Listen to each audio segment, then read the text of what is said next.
कर्पूरगौरं करुणावतारं संसारसारं भुजगेन्द्रहारं सदा वसन्तं हृदयारविन्दे भवं भवानी सहितं नमामि। मन्दारमाला कलितालकाये कपालमालं दितसुन्दराय दिव्याम्बराय च दिगम्बराय नमः शिवाय च नमः शिवाय। घालीन लोटांगण वंदीन चरण डोळ्यांनी पाहिन रूप तुझे प्रेमे आलिंगन आनंदे पूजन भावे ओवाळीन म्हणे नमा। त्वमेव माता पिता त्वमेव त्वमेव बंधु सखा त्वमेव त्वमेव विद्या द्रविणं त्वमेव त्वमेव सर्वं मम देव देव। कायेन वाचा मनसेन्द्रियर्वा बुद्ध्यात्मना वा प्रकृति स्वभावात् करोमि यज्ञं सकलं परस्मै नारायणायति समर्पयामि।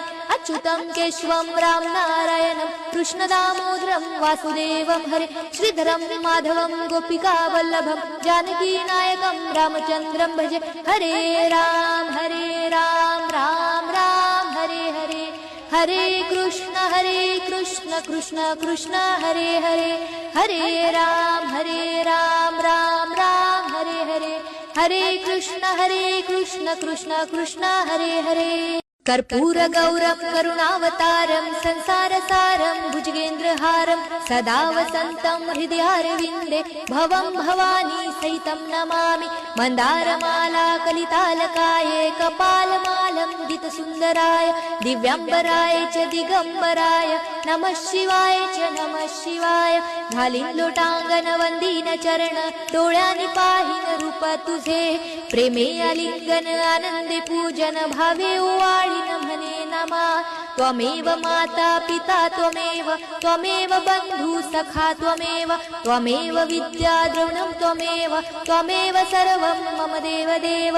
कायेन वाचा मनसेन्द्रियर्वा बुद्ध्यात्मना वा प्रकृति स्वभावात् करोमि यज्ञं सकलं परस्मै नारायणायति समर्पयामि।